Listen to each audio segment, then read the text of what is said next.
Hey, okay, so this is telegraph.co.uk, and we're gonna just talk quickly about how economy works in a nutshell, and how that's another aspect of your life or our lives that's rigged.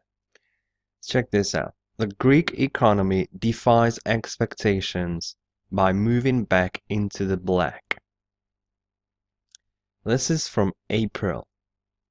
Greece's economy has performed substantially better than forecast in its massive bailout deal, according to the EU ahead of Friday's meeting of Eurozone finance ministers to discuss the rescue. So this is before the bailout was reached, the agreement that was reached just right now. Greece and officials from the Troika of European Union, European Central Bank, and International Monetary Fund are in crunch talks in Athens to finish a vital review of the 86 billion bailout of the Mediterranean nation, before talks in Amsterdam between by 19 Eurozone finance ministers on Friday. So these three organizations are pretty much in the pinnacle of this whole mafia that rules the world. Check this out. Ahead of the meeting, fresh data released by the EU's Eurostat statistics agency, showed that Greece's public spending last year, not counting the heavy cost of borrowing, delivered a surplus of 0.7% of GDP. This was indeed substantially better than the bailout program's fiscal target of a primary deficit of 25% of GDP, 0.25% GDP for 2015, spokesman for the European Commission said, adding that talks are continuing in Athens with a view of concluding the review as soon as possible. Now, Brexit will jeopardize Greece's position in the EU further should Britain decide to exit from the European Union. The article goes on to say any further payout of Greece's third bailout in 5 years depends on the conclusion of the review, which has been delayed since last autumn by disagreements over pension cuts and bad loans. So basically what happens is, I'll show you exactly the video that explains what happens, but just so that you understand now that it is you and your tax money that pays back the debt the government has and spends on the social programs. GDP is pretty much gone in Greece a good while ago. There is no much production there. There's no economy in that country. I don't even understand how they can make this much. But surely that's the austerity measures that help that country to actually survive. Now let's just take a look at how exactly they survive. And here this goes.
After sundown, otherwise peaceful anti-austerity protests in Greece have turned violent.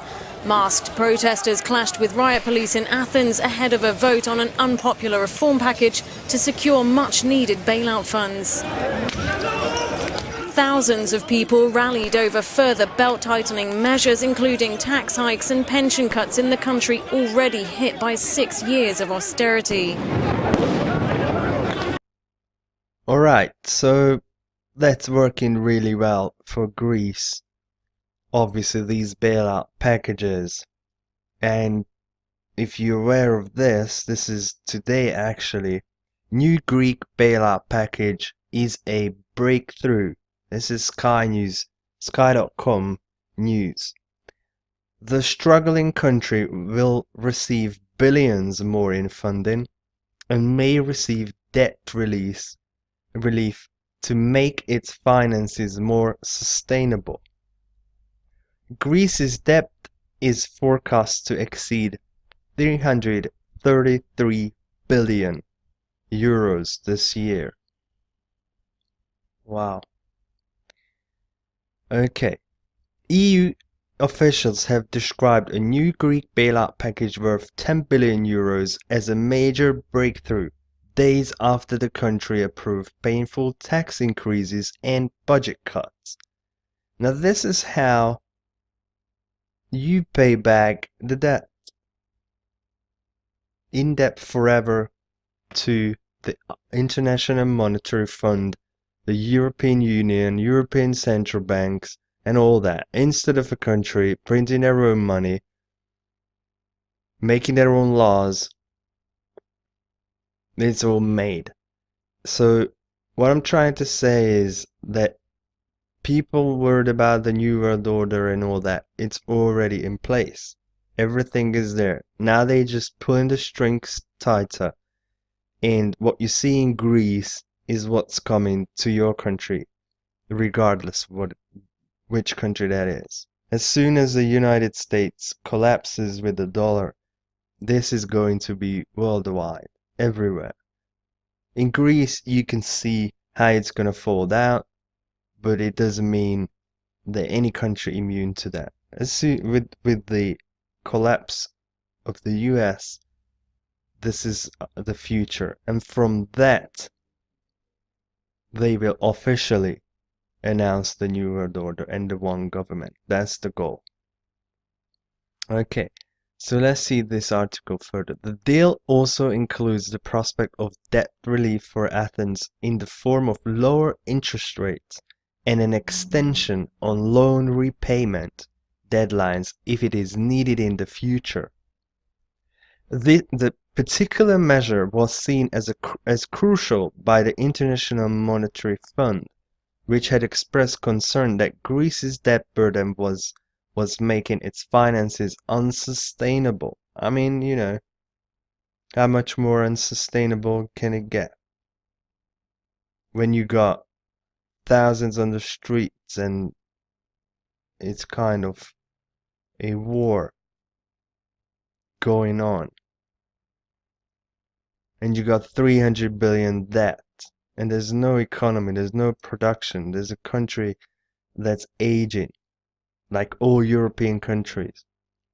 Nobody's paying tax, everybody's claiming social benefit and all that. And then, you know, this is just ridiculous.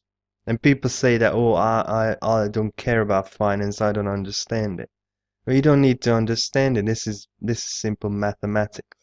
You make some money, you spend some money, and a deficit between the difference between is your budget.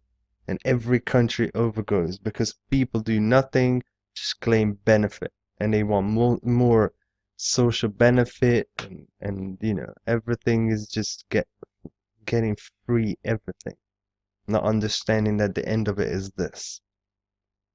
Now, how exactly the system works, I want to show you that, because in 2 minutes, if you don't understand it yet, you will surely understand. So we're gonna go to YouTube, and I'll show you a really simple breakdown of the system This is by John Perkins, who wrote a book, is Confessions of an Economic Hitman, which he was, and is a fascinating subject. So what I want now is just pay close attention and understand how the system works. We economic hitmen have managed to create the world's first truly global empire, and it's basically a secret empire. We do it many ways, but principally we identify a country that has resources our corporations covet, like oil, arrange a huge loan to that country from the World Bank or one of its sisters. The money never actually goes to the country. It goes to our own corporations to build big infrastructure projects in that country that help a few very wealthy people, but don't benefit the majority of the people who are too poor to buy electricity or have cars to drive on the highways, and yet they're left holding a huge debt that they can't repay. So we go back at some point and say, you know, you can't pay your debts. Give us a pound of flesh. Sell your oil real cheap to our oil companies. Vote with us on the next critical UN vote. Allow us to build a military base in your backyard. Something along these lines. And when we fail, the jackals go in and either overthrow or assassinate these leaders. And if the jackals fail, as they did in Iraq, then we send in the military. I don't think the failure is capitalism. I think it's a specific kind of capitalism that we've developed. We've created what I consider a mutant viral form of capitalism. And this mutant form of capitalism, which I think is really a predatory form of capitalism, has created an extremely unstable, unsustainable, unjust, and very, very dangerous world.